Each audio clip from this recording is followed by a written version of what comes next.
This is the third Pacquiao Elorde Awards night here at Okada. Of course, we have the great Manny Pacquiao. But before him was the great Elorde.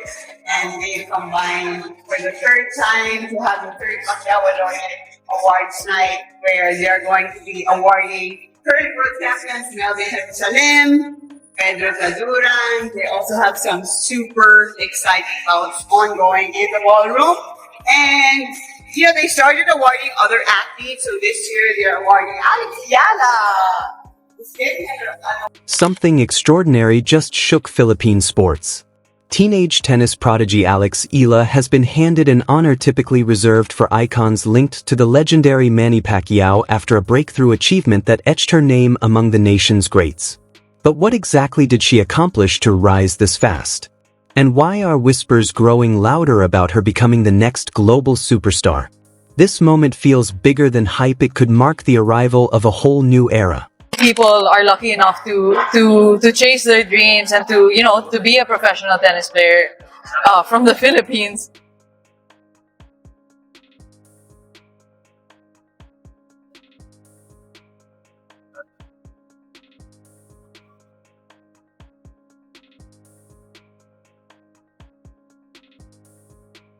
So much has changed in terms of how I've grown as a player. I have a lot of opportunities with the new ranking, to get into the bigger tournaments. So it makes things exciting. If you're enjoying the content, consider subscribing. It genuinely makes a difference. In a space typically dominated by boxing icons who defined resilience, something quietly remarkable unfolded. The focus shifted from battle-worn gloves to a tennis racket in the hands of a young athlete, steadily crafting her own legacy with calm confidence, proving greatness doesn't always need noise to be noticed. Of her run in Miami and her as a player. Yeah, I thought it was really fascinating. She uses her leftiness really well. When she went on that run, it was really impressive how she handled the big moments on the stadium court. What's interesting about her draw in Madrid is if she beats Tomova, who does she play second round? It would be Swiatek, who has that bye. So I love this in women's tennis right now, where you get The moment Alex Yala was announced as an awardee at the Pacquiao Honors Night in Manila, it no longer felt like a typical ceremony. It felt like two different sporting worlds colliding, only to reveal they've always shared the same spirit of greatness. Ayala, I was not familiar with your game. Alex Ayala is a semi-finalist at the Miami Open, and she had to defeat Katie Volinets, Yelena Ostapenko, Madison Keys, and Iga Swiatek to get there. Yes, Iga Swiatek, the number 2 player in the world, lost to Alex Ayala. And this wasn't a 3-set battle. This was a straight set win by Ayala, who dominated the first set, winning at 6-2. The setting alone told a powerful story, a ballroom filled with champions forged through grit, precision, and relentless will. Yet among them stood Alex Yala, a rising star whose battles unfold across baselines, proving greatness takes many forms beyond the ring. Is aside from all of the return winners that she has against her opponents and the way that she steps up into the court is the demographic that she's helping bring to tennis. I think it's so cool. When you go to her matches and you see the way that these stands are, there's not an empty seat. The passion behind the fans, they love this player. I mean, the energy, it's something I haven't seen on the women's side. The irony felt almost poetic. Boxing is often viewed as a clash of punches, yet elite tennis becomes its own kind of silent battle, one where the pressure never lets up and every rally tests mental limits. In that arena, Alex Yala was not an outsider receiving polite applause. She was being acknowledged as someone who had already proven she belongs among fighters. What made the moment even more powerful was the name behind the honor. It carried the legacy of Manny Pacquiao, a figure who represents far more than championships in the Philippines. His story embodies resilience, belief, and the refusal to accept limitations imposed by the world. When recognition tied to that legacy crosses into another sport, it stops being about trophies. It becomes a statement about mindset and character. That is where Alex Yala's journey fits perfectly. She is not being highlighted as a novelty, but as a rising force steadily earning global respect. Her transition from promising prospect to legitimate international threat has come faster than expected in a sport that usually demands years of unseen struggle. What stands out most is that her rise is not built on hype alone. It is defined by performances that compel even neutral audiences to stop, reassess, and recognize that something significant is unfolding in real time. Maybe a month after the first one, they could play again. But I also like how tennis, the last couple of decades, you get countries that wouldn't even be mentioned as a tennis country. You can hardly even remember a player from the Philippines, and then you all of a sudden get this talent. I like the story, the connection with Rafa Nadal and his academy. Yeah. She's a lefty. A couple of times when she produced some forehands, I'm like, whew. Yeah. I see. It's tough to. Her journey through professional tennis already features milestones many athletes chase for an entire career without reaching. Shaped in elite training environments built on discipline and repetition, Alex Ila has developed a style rooted not in flash, but in relentless pressure and consistency that gradually wears opponents down. That approach has been tested on some of the sport's biggest stages, and instead of fading under expectation, she has delivered performances that turn quiet doubt into undeniable respect. What made her recognition at a boxing-centered awards night even more meaningful is the context of Philippine sports culture. For decades, the spotlight has largely belonged to boxing icons like Manny Pacquiao and the country's deep passion for basketball, leaving other sports to compete for attention. So when a tennis player is not just acknowledged but celebrated alongside combat sports champions, it reflects something far beyond individual success. It points to a broader shift in how greatness is defined. Inside that Manila ballroom, the air carried the weight of legacy fighters honored for battles endured, careers measured in rounds survived and rivals conquered. Yet in that same space, a new narrative was quietly taking shape. Nothing touches me more than when I see a player that has dreamt their whole life. You know how much it takes to become a pro tennis player. You start at a very young age, training, giving up your normal life. You're never sure that you're going to make it. I love when there's a moment like she had here last year. She's 140 in the world. You're still not sure. You know you're on the way, but you're not sure if you can compete with the top players. And I love the look on her face when she beat Iga last year here, make the semifinals. All her dreams came true, and now. The room was filled with names that carried Philippine boxing onto the global stage, creating a sense of history few could rival.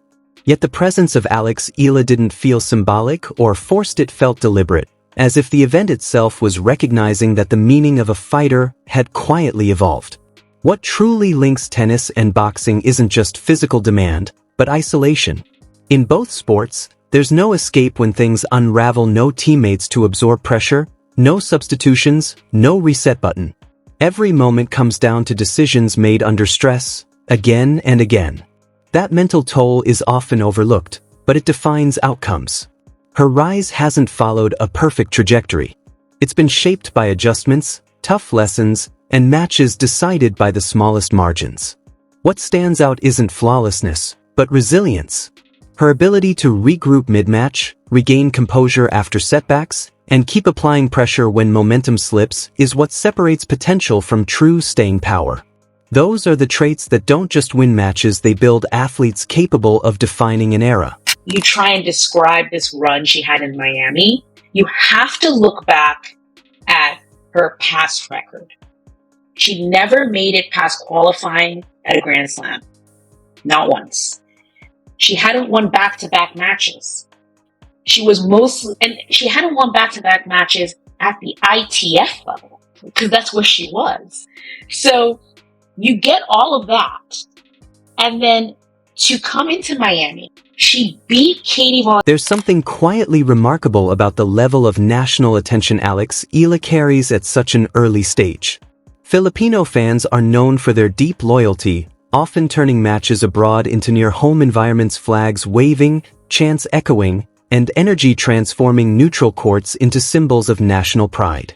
That kind of support can lift an athlete or create overwhelming pressure, and in her case, it's been a mix of both, still unfolding in real time.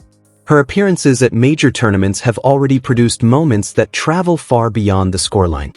At times, she takes control with striking confidence, dictating rallies in ways that unsettle more experienced opponents. Then come stretches where the gap in experience becomes visible, testing her adaptability under pressure. What makes her situation unique is how early she's been placed into conversations typically reserved for athletes who have already completed their journeys. While she is still shaping her story, the recognition has arrived ahead of schedule. In many sports, validation comes only after years, sometimes decades of sustained success. In her case, it's happening during the process, turning every match into both a proving ground and a preview of what could come next. Exchange breaks in the second set, and she was able to hang on and win it 7-5. Ayala seemed to be on cloud 9 after the match, beating one of her tennis idols while Tony Nadal was sitting in her box. And this is one of the craziest runs by a wild card at a tournament ever. She beat 3 Grand Slam champions and now is going to enter the top 100. Alex Ayala is. It also reflects a shifting mindset within Philippine sports leadership, where influence is no longer limited to traditional strongholds. Tennis, once seen as a niche pursuit, is gaining visibility through international performance and consistent exposure. And that visibility matters, because young athletes don't dream in abstractions, they dream from what they see proven as possible. When Alex Ayala enters spaces shared with established champions and is treated as a contributor to national pride, it quietly expands what an entire generation believes it can become. Tennis is long, strategic, and mentally demanding in ways casual audiences often overlook, yet it requires the same emotional endurance found in combat sports. That shared foundation is why her recognition alongside boxing figures didn't feel out of place. Instead, it felt like confirmation that different paths can still lead to the same standard of greatness. And beneath the celebration, there's an even more important layer emerging. This kind of acknowledgement can reshape not just her present status, but the expectations and trajectory of everything that follows in her career. Yelena Ostapenko, which at this point you're like, give her the title. She already won by beating those 2 players.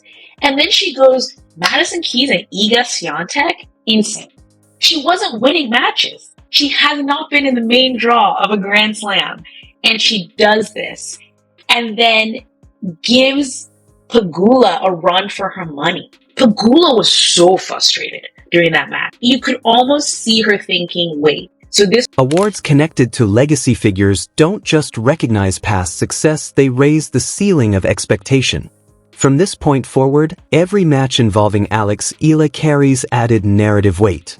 She is no longer viewed solely as a rising prospect, but as someone already woven into the broader story of national sporting identity.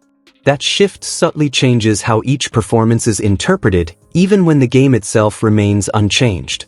What stands out most is how she responds to that visibility.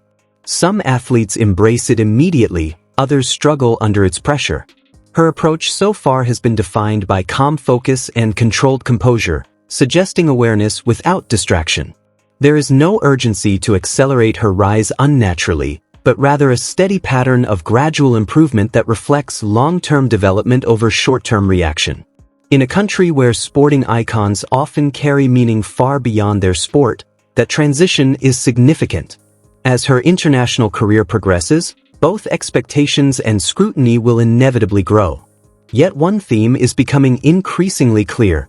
Pressure does not appear to disrupt her rhythm, it refines it, shaping a competitor learning to evolve in real time under the spotlight. We mentioned Ayala just again on her. I mean, it's really fascinating because we know the popularity, we know the untapped market with the Philippines. She's doing a great job and she uses the crowd. She's very, very astute at bringing the crowd in when she needs them. I keep wondering though, and I'm not even sold one way or the other, but the ceiling for her, because we've seen players go on one tournament runs and then falter to the pack. It is their one-hit wonder, their one slam wonder sometimes. I wonder, I mean, that's a huge win over Towson. Is the ceiling something we should consider? Can this be a top 30, top 20 and beyond player? I don't know the answer yet. Third is that I suck at every other sport that's not that. Each stage of competition adds another layer of experience for Alex Ayala, and even setbacks appear to be absorbed as lessons rather than losses. So when she stood among boxing champions in Manila, receiving an honor linked to one of the most iconic figures in Philippine sports history, it didn't feel like a break from her tennis journey. It felt like an extension of it, simply told in a different setting, under different lights, before a different kind of audience. In tennis, progress is usually slow and almost invisible, measured over years of gradual development. Yet in her case, recognition seems to be arriving faster than the sport typically allows. That acceleration brings its own complexity. Being placed in ceremonial spaces alongside athletes who have already completed their legacies introduces a quiet but real pressure. It signals that her story is no longer just unfolding, it is being closely watched as it unfolds. It's always easy to play against a local hero, but you managed to dig deep and also score in the moments that were very important. What do you think made the difference tonight? No, I think I kept the intensity well throughout the match. She's a very intense player and has really good shots, so I'm really happy with the win. And you also had a lot of fans supporting you here in Linz tonight. A lot of fans from the Philippines, but I heard they actually live in Austria. Some of them are in Vienna, some of them in Linz and Salzburg. What did it mean to you to also have a lot of people cheering for you? When a young athlete is honored alongside established icons, the public often begins consciously or not to compare unfinished careers with completed legacies. It's an uneven comparison, but one that naturally follows recognition. Every upcoming match then carries the added expectation of proving the honor was justified, not premature. Even if the award reflects both potential and achievement, the pressure of perception still remains. What stands out in the case of Alex Ila is how steadily she appears to adapt to that environment. Rather than being distracted by attention, she seems to absorb it and redirect her focus toward performance. That response often separates athletes who fade after early spotlight moments from those who eventually shape an era. It also signals that her presence in global tennis is no longer seen as purely emerging or experimental, but increasingly recognized within formal sporting spaces that typically evolve slowly. From this point onward, each tournament becomes more than a scheduled event. It becomes another chance to reinforce a status that is gradually solidifying within international sports conversation.